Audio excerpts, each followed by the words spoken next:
resume and we shall go to the next question.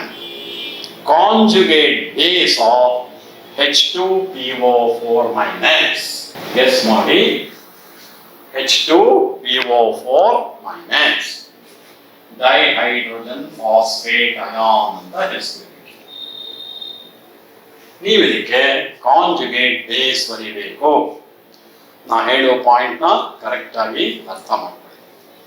ಕೊಟ್ಟಿರೋ substance ಇಂದ ಒಂದು proton ತೆಗೆದರೆ, ಪ್ರೋಟಾನ್ ಆಡ್ ಮಾಡೋದಲ್ಲ, ಪ್ರೋಟಾನ್ ಅಂದ್ರೆ H+, ಪ್ರೋಟಾನ್ ತೆಗೆದ್ರೆ ಏನು ಬರುತ್ತೋ ಅದಕ್ಕೆ ಕಾಂಜುಗೇಟ್ ಬೇಸ್ ಅಂತ ಕರೀತಾರೆ.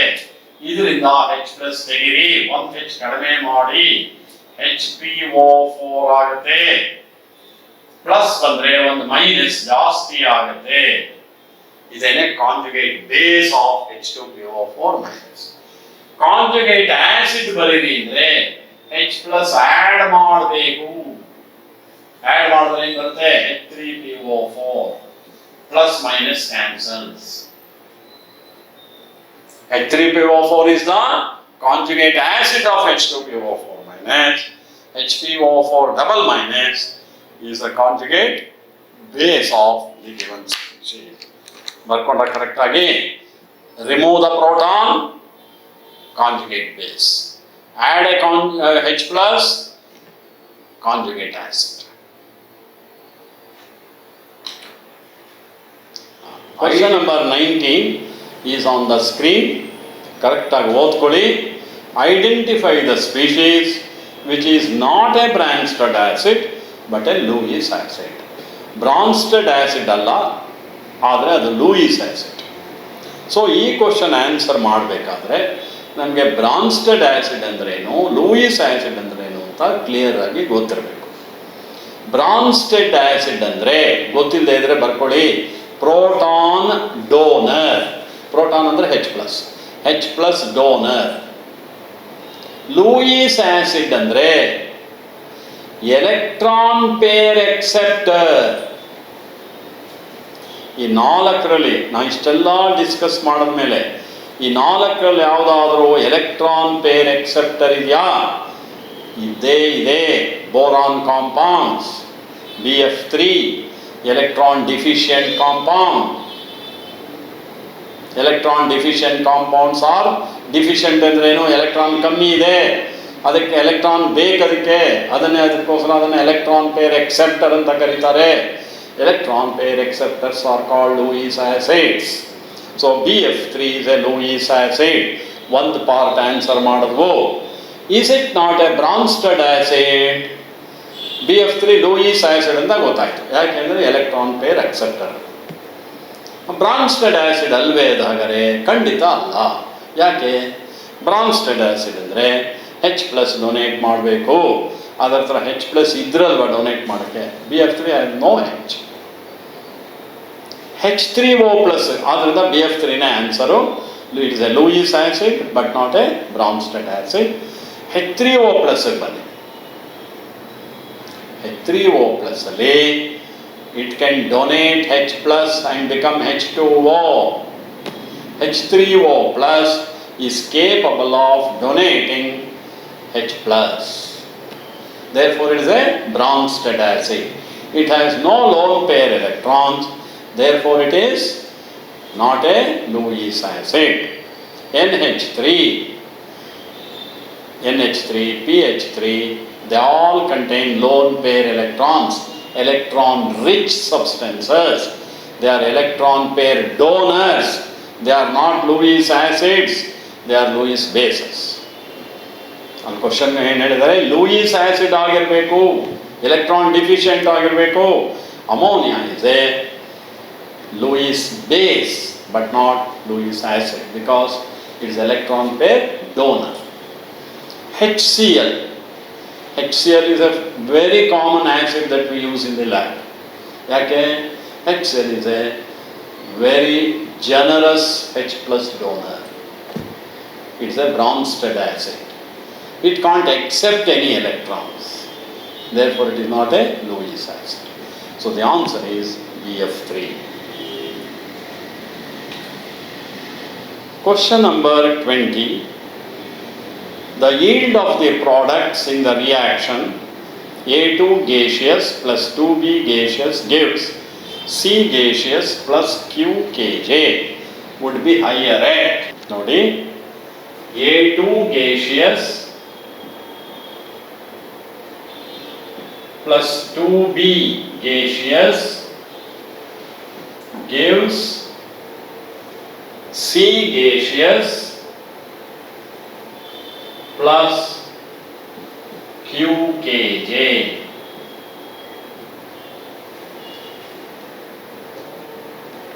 Yield of the product will be higher ಅಂತ ಕೊಟ್ಟಿದ್ದಾರೆ. ಹಾಗಂದ್ರೆ ಏನಂತ, ಜಾಸ್ತಿ ಪ್ರಾಡಕ್ಟ್ ಬರಬೇಕಾದ್ರೆ ನಾವು ಏನು ಮಾಡಬೇಕು ಅಂದರೆ, ಈ ರಿಯಾಕ್ಷನ್ ಫಾಸ್ಟಾಗಿ ನಡಿಬೇಕಾದ್ರೆ ಏನು ಮಾಡಬೇಕು, so that we get more C. The yield of the product will be higher. ಹಾಗಂದ್ರೆ ಅರ್ಥ ಏನು, product is C, not Q. Q is the heat liberated. ಏನು ಮಾಡಿದ್ರೆ ಈ ರಿಯಾಕ್ಷನ್ನು ಫಾಸ್ಟಾಗಿ ನಡೆದು ನಮಗೆ ಜಾಸ್ತಿ ಪ್ರಾಡಕ್ಟ್ ಕೊಡಬಲ್ಲದು ಅಂತ ಕ್ವಶನ್. ನೋಡಿ, ಪ್ಲಸ್ ಕ್ಯೂ ಅಂತ ಈ ಥರ ಬರೆದ್ರೆ, ಪ್ರಾಡಕ್ಟ್ ಜೊತೆನೇ ಹೀಟ್ ಬರೆದು ಬಿಟ್ರೆ ಇದು ಎಕ್ಸೋಥರ್ಮಿಕ್ ರಿಯಾಕ್ಷನ್. ಪ್ರಾಡಕ್ಟ್ ಬರೋದ್ರ ಜೊತೆಗೆ we are getting heat also. Heat is also getting liberated along with the product. A reaction in which heat is liberated is called exothermic reaction. ಕೆಲವು ಸತಿ ನೀವು ಕ್ಲಾಸಲ್ಲಿ ಹೇಳ್ಬಿಟ್ಟಿರ್ತೀವಿ, ಮೈನಸ್ ಸೈನ್ ಬಂದ್ರೆ ಮಾತ್ರ ಎಕ್ಸೋಥರ್ಮಿಕ್ ಅಂತ, ಇಲ್ಲಿ plus sine ಇರುತ್ತೆ. ಮೈನಸ್ ಎಲ್ಲಿ ಡೆಲ್ಟಾ ಹೆಚ್ ಅಂತ ಬರೆದು ಮೈನಸ್ ಇರಬೇಕು, ಆಗ ಎಕ್ಸೋಥರ್ಮಿಕ್. ಡೆಲ್ಟಾ ಹೆಚ್ ಅಂತ ಕೊಟ್ಟಾಗ ಮೈನಸ್ ಇರಬೇಕು. ಈ ಥರ ಬರೋದ್ರ ಅರ್ಥ ಏನು ಮಾಡ್ಕೋಬೇಕು ನೀವು, ಪ್ರಾಡಕ್ಟ್ ಬರ್ತಿದೆ ಅದ್ರ ಜೊತೆಗೆ ಹೀಟು ಬರ್ತಾ ಇದೆ ಅಂತ ಅರ್ಥ. Exothermic reaction. ಎಕ್ಸೋಥರ್ಮಿಕ್ ರಿಯಾಕ್ಷನ್ಸ್ ಅಂದರೆ ಹೀಟ್ ಈಸ್ ಲಿಬರೇಟೆಡ್. ತಮಗೆ ಹೀಟ್ ಜಾಸ್ತಿಯಾಗಿ ಬಿಟ್ಕೊಡ್ತಾ ಇದೆ, ನೀವು ತೊಗೊಂಡೋಗಿ ಇನ್ನೂ ಅಷ್ಟು ಟೆಂಪರೇಚರ್ ಜಾಸ್ತಿ ಮಾಡಿದ್ರೆ it will be unhappy. The reaction it self is having plenty of heat and it is giving away its heat. For such a reaction, if you increase the temperature further, the reaction is perfectly unhappy. It won't react fast. So exothermic reactions are fast only at low temperature. ಬರ್ಕೋಬೇಕು, exothermic reactions are fast only at low temperature. ನಿಮಗೆ ಈ ರಿಯಾಕ್ಷನಲ್ಲಿ product ಜಾಸ್ತಿ ಬರಬೇಕು ಅಂದರೆ temperature ಕಡಿಮೆ ಮಾಡಿ, ಅದು note ಮಾಡ್ಕೋಬೇಕು. Exothermic reactions are fast only at low temperature. ಇನ್ನೇನು ಮಾಡ್ಬೋದು ನೋಡೋಣ. ನೋಡಿ, ಇದು ಗೇಷಿಯಸ್ ರಿಯಾಕ್ಷನ್. ರಿಯಾಕ್ಟೆಂಟ್ಸು ಪ್ರಾಡಕ್ಟ್ಸು ಎಲ್ಲ ಗ್ಯಾಸ್. ಗೇಷಿಯಸ್ ರಿಯಾಕ್ಷನ್ ಆಗಿದ್ರೆ ಡೆಲ್ಟಾ ಎನ್ ಜಿ ಕಂಡುಹಿಡಿಯಿರಿ. ಡೆಲ್ಟಾ ಎನ್ ಜಿ ಅಂದರೆ change in the number of gaseous moles. Product ಎಷ್ಟಿದೆ, ಒಂದೇ ಒಂದು. ರಿಯಾಕ್ಟೆಂಟ್ ಎಷ್ಟಿದೆ, ಎರಡು ಗ್ಯಾಸೇ. ಇದು 1 + 2 3 ಈಕ್ವಲ್ಸ್ -2. ಡೆಲ್ಟಾ ಎನ್ ಜಿ ಹ್ಯಾಕ್ ಕಂಡುಹಿಡಿಯೋದು, number of moles of the gaseous product minus number of moles of the gaseous reactant. Le Chatelier's principle ಅಂತ ಒಂದು ಪ್ರಿನ್ಸಿಪಲ್ ಇದೆ, ನಿಮಗೆ ಕೇಳಿದಿರಿ first PUC. Delta n g negative ಬಂದರೆ the reaction is fast at high pressure. Delta N positive ಬಂದರೆ reaction is fast at lower pressure. ಒಂದು ಪಕ್ಷ delta n G 0 ಬಂದ್ಬಿಟ್ರೆ the reaction is unaffected by pressure. Pressure ಜಾಸ್ತಿ ಕಡಿಮೆ ಮಾಡೋದ್ರಿಂದ ಏನೂ ಪರಿಣಾಮನೇ ಆಗಲ್ಲ. ನೋಟ್ ಮಾಡ್ಕೊಂಡ್ರಾ? Exothermic reactions are fast only at lower temperature. Delta n g negative high pressure, positive low pressure, 0 pressure has no effect. So ಈ ರಿಯಾಕ್ಷನ್ನ ಫಾಸ್ಟ್ ಮಾಡೋಕ್ಕೆ ನಿಮ್ಮ ಹತ್ರ ಎರಡು ಆಲ್ಟರ್ನೇಟಿವ್ಸ್ ಇದೆ. ಒಂದು ಟೆಂಪರೇಚರ್ ಕಡಿಮೆ ಮಾಡ್ಬೋದು, ಇನ್ನೊಂದು ಪ್ರೆಷರ್ ಜಾಸ್ತಿ ಮಾಡ್ಬೋದು. ಎರಡೂ ಮಾಡಿದ್ರೆ ಇನ್ನೂ ಒಳ್ಳೆಯದು. Reaction becomes very fast. ನೋಡಿ ಇಲ್ಲಿ ಏನು ಕೊಡ್ತಾರೆ, ಹೈ ಟೆಂಪರೇಚರ್ ಅದೆಲ್ಲ ಬಿಟ್ಬಿಡಿ. Exothermic reactions are not favoured by high temperature. ಆದ್ದರಿಂದ it should be either C or D. ನೋಡೋಣ. ಆಮೇಲೆ ಇನ್ನೇನು ಹೇಳಿದ್ದೀನಿ, ಡೆಲ್ಟಾ ಎನರ್ಜಿ ನೆಗೆಟಿವ್ ಬಂದಿರೋದ್ರಿಂದ high pressure. So low temperature, high pressure favours this reaction and makes it very fast. So ಇಲ್ಲಿ ಈ principle ತಿಳ್ಕೊಂಡಿರಬೇಕು. Exothermic reactions are fast at lower temperature. Delta n g negative ಬಂದರೆ reaction is fast at higher pressure. Low temperature and high pressure will favor this reaction and makes it very fast. ಈಗ 21st question ನೋಡಿ, ಯೋಚನೆ ಮಾಡಿ. ನಾವು P H ಕಂಡುಹಿಡಿಯಲಿಕ್ಕೆ ಒಂದು formula ಇದೆ. P H equals minus log of H plus ಅಂತ ಇದೆ. ಇದು 10 to the power of minus 8 ಅಂತ ಕೊಟ್ಬಿಟ್ಟಿದ್ದಾರೆ. ಹೆಚ್ ಪ್ಲಸ್ ಅಂದರೆ 8 ಬರುತ್ತೆ. Minus log of 10 to the power of minus 8 is 8. ನಮ್ಮ ಫಾರ್ಮುಲಾ ಪ್ರಕಾರ ಕ್ಯಾಲ್ಕುಲೇಷನ್ ಮಾಡಿದ್ರೆ ಪಿ ಹೆಚ್ 8 ಬರುತ್ತೆ. 8 ಅಂತ ಒಂದು ಆನ್ಸರು ಇದೆ, ಆದರೆ ಅದು ರಾಂಗ್. ಫಾರ್ಮುಲಾ ಎಲ್ಲ ಪರ್ಫೆಕ್ಟ್ ಆಗಿದೆ, ನಿಮ್ಮ ಕ್ಯಾಲ್ಕುಲೇಷನು ಕರೆಕ್ಟ್ ಆಗಿದೆ, you have not gone wrong, but answer is not correct. ಯಾಕೆ ಅಂದರೆ ನೋಡಿ, ಅದು HCl ಸಲ್ಯೂಷನ್ ಅಂತ ಕೊಟ್ಟಿದ್ದಾರೆ. HCl ಏನಪ್ಪ, ಅದು ಆ್ಯಸಿಡ್. ಆ್ಯಸಿಡ್ಗೆ ಪಿ ಹೆಚ್ಚು 7ಕ್ಕಿಂತ ಕಡಿಮೆ ಇರಬೇಕು. No acid has got p H more than 7. ನೀವು ಆನ್ಸರ್ 8 ಅಂತ ಬರೆದಿಟ್ರೆ ಅದು ಆಲ್ಕಲಿ ಆಗುತ್ತೆ.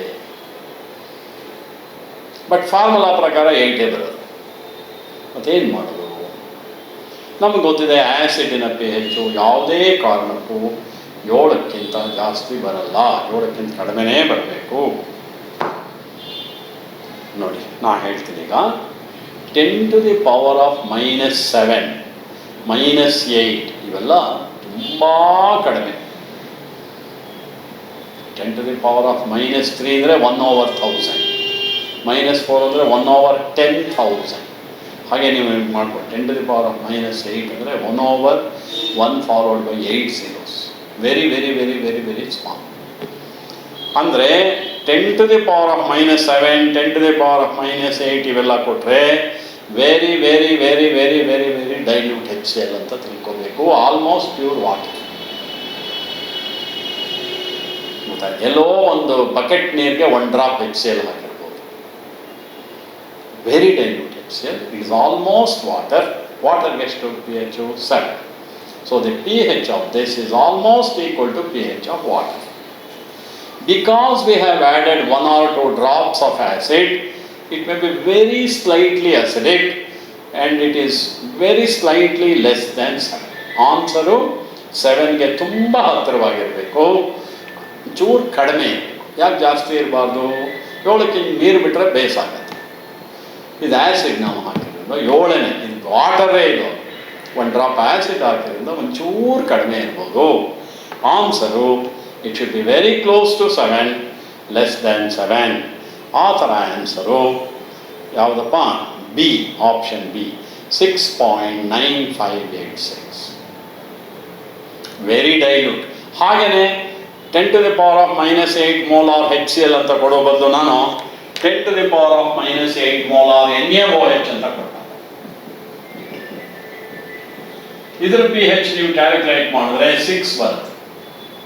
ನಿಮಗೆ ಗೊತ್ತಿದೆ, ಬೇಸ್ಗೆ ಪಿ ಹೆಚ್ ಯಾವಾಗಲೂ 7ಕ್ಕಿಂತ ಜಾಸ್ತಿ ಇರಬೇಕು, ಕಡಿಮೆ ಇರಬಾರ್ದು. 6 ಅಂತ ಬರೆದ್ರೆ ತಪ್ಪು. Same case. 10 to the power of minus 8 molar NaOH means very very very very dilute NaOH, almost water. pH should be very close to 7 but slightly more than 7 because it is an alkali. ಆ ಥರ ಜ್ಞಾಪಕ ಇಟ್ಕೊಳ್ಳಿ. So very close to 7 but less than 7. ಆ ಥರ ಆನ್ಸರ್ನ mark ಮಾಡಬೇಕು. 6.9586. 22nd ಕ್ವಶನಲ್ಲಿ ನಾವು ಒಂದು redox reaction ಕೊಟ್ಟಿದ್ದೀವಿ. ಅಬ್ಸರ್ವ್ ಮಾಡಿ. ರೆಡಾಕ್ಸ್ ರಿಯಾಕ್ಷನ್ ಅಂದರೆ ರಿಯಾಕ್ಟೆಂಟಲ್ಲಿ ಯಾವುದೋ ಒಂದು ಆಕ್ಸಿಡೈಸಿಂಗ್ ಏಜೆಂಟ್ ಇದೆ, ಇನ್ನೊಂದು ರೆಡ್ಯೂಸಿಂಗ್ ಏಜೆಂಟ್ ಇದೆ. ಆಕ್ಸಿಡೈಸಿಂಗ್ ಏಜೆಂಟ್ ಯಾವುದು ಅಂತ ನೀವು ಕಂಡುಹಿಡಿಯಬೇಕು. ನೋಡಿ ಈಗ ಈಕ್ವೇಶನ್ ಇದಿದೆ.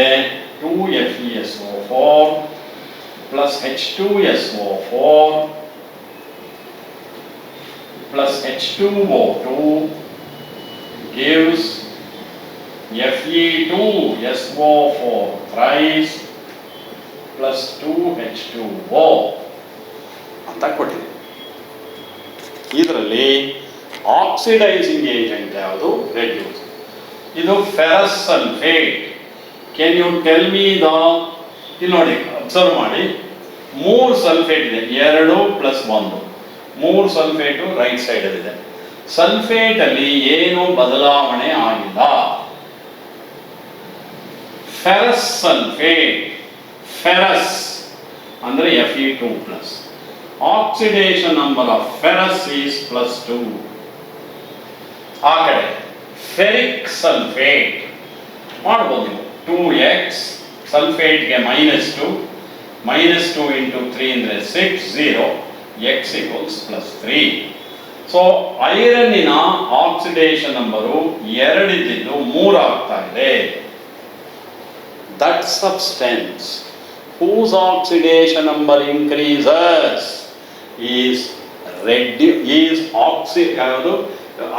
oxidation number of iron is increasing from 2 to 3. That substance whose oxidation number increases is said to be oxidized and is a reducing agent. ಈ ಚಾಪ್ಟರ್ ಅದೇನೆ ಕನ್ಫ್ಯೂಷನ್ ಎಲ್ಲರಿಗೂ. ಯಾವ ಸಬ್ಸ್ಟೆನ್ಸ್ಗೆ ಆಕ್ಸಿಡೇಷನ್ ನಂಬರ್ ಜಾಸ್ತಿ ಆದರೆ ಇಟ್ ಈಸ್ ಆಕ್ಸಿಡೈಸ್ಡ್ ಅಂತ ಹೇಳ್ತೀವಿ. Ferrous sulphate is oxidised to ferric sulphate. ಯಾವ substance oxidise ಆಗುತ್ತೋ ಅದೇ reducing agent. That substance which gets oxidised is the reducing agent. So in this reaction, ferrous sulfate is a reducing agent. One rule is hydrogen peroxide. The oxidation number of oxygen is -2 except in peroxides where it is -1 ಅಂತ rules ಅಲ್ಲಿ ಹೇಳಿರ್ತೀವಿ. Oxidation number rules. ಎಲ್ಲೇ oxygen ಅಂತ ಬಂದರೂ -2 ಅಂತ ತಗೊಳ್ಳಿ, except peroxides where it is -1. ಅದು rule. ಇದು ಹೈಡ್ರೋಜನ್ ಪೆರಾಕ್ಸೈಡ್. ಪೆರಾಕ್ಸೈಡ್ಸ್ ಅಲ್ಲಿ ಆಕ್ಸಿಜನ್ಗೆ ಆಕ್ಸಿಡೇಷನ್ ನಂಬರ್ 0 ಇರುತ್ತೆ. ರೈಟ್ ಸೈಡಲ್ಲಿ ನೋಡೋಣ ಇದೇನಾಗಿದೆ. H2O. H2O ನಲ್ಲಿ ಯಾವುದು ಇದಕ್ಕೆ ಆಕ್ಸಿಜನ್ಗೆ -1 ಇದೆ. ಎಸ್, ರೈಟ್ ಸೈಡಲ್ಲಿ H2O ಇದೆ ಅಲ್ವಾ? ಆಕ್ಸಿಡೇಷನ್ ಸ್ಟೇಟ್ -2 ಅಲ್ವಾ? ಎಲ್ಲೇ ಆಕ್ಸಿಜನ್ ಬಂದರೂ -2 except peroxide where it is -1. ಹಾಗಾದರೆ ಆಕ್ಸಿಡೇಷನ್ ನಂಬರ್ ಏನಾಗ್ತಾ ಇದೆ? -1 ಇದ್ದಿದ್ದು -2 ಆಗ್ತಾ ಇದೆ. ಅಂದರೆ ರಿಡಕ್ಷನ್ ಆಗ್ತಾ ಇದೆ, ಕಡಿಮೆ ಆಗ್ತಾ ಇದೆ. -1 -2 ಆಗುತ್ತೆ ಅಂದರೆ ಕಡಿಮೆ ಆಯಿತು. So that substance whose oxidation number gets decreased is said to be reduced and is called oxidizing agent. ಯಾವ ಸಬ್ಸ್ಟೆನ್ಸ್ಗೆ ಆಕ್ಸಿಡೇಷನ್ ನಂಬರ್ ಕಡಿಮೆ ಆಗುತ್ತೋ ಅದು ರಿಡ್ಯೂಸ್ ಆಯಿತು ಅಂತ ಹೇಳ್ತೀವಿ, and it is an oxidising agent. So hydrogen peroxide is the oxidising agent because it's oxidation number reduces from -1 to -2 and it gets reduced. ಅದು confusion ಇರಬಾರ್ದು. That substance which gets reduced is the oxidising agent. That substance which gets oxidised is the reducing agent. Ferrous sulfate is the reducing agent, hydrogen peroxide is the oxidizing agent. Therefore, the option is C. Alkali metals have negative reduction potential and they behave as. ಇದು ಈ ವರ್ಷ ನಿಮಗೆ second PUC-ನಲ್ಲಿ ಎಲೆಕ್ಟ್ರೋಕೆಮಿಸ್ಟ್ರಿನಲ್ಲಿ detail ಆಗಿ ಹೇಳಿರ್ತೀವಿ. Negative reduction potential ಯಾವ್ಯಾವುದಕ್ಕಿರುತ್ತೋ electrochemical ಸೀರೀಸಲ್ಲಿ negative potential ಇದೆ ಅಂದರೆ ನೆಗೆಟಿವ್ ರಿಡಕ್ಷನ್ ಅಂದ್ರೇನು? Electron gain. ಯಾವ ಸಬ್ಸ್ಟೆನ್ಸ್ಗೆ ಎಲೆಕ್ಟ್ರಾನ್ ಗೇನ್ ಆದರೆ that is reduction. Oxidation number ಕಡಿಮೆ ಆದರೆ reduction. Another definition, electron gain is called reduction. ಈ ಸಬ್ಸ್ಟೆನ್ಸ್ಗೆ ನೆಗೆಟಿವ್ ರಿಡಕ್ಷನ್ ಪೊಟೆನ್ಷಿಯಲ್ ಇದೆ ಅಂದರೆ ಅದಕ್ಕೆ ಎಲೆಕ್ಟ್ರಾನ್ ಎಕ್ಸೆಪ್ಟ್ ಮಾಡ್ಕೊಳ್ಳೋದಕ್ಕೆ ಸ್ವಲ್ಪನೂ ಇಷ್ಟ ಇಲ್ಲ ಅಂತ ಅರ್ಥ. ರಿಡಕ್ಷನ್ ಅಂದರೆ accepting electron. Negative reduction potential ಅಂದರೆ this substance is not interested in accepting electron.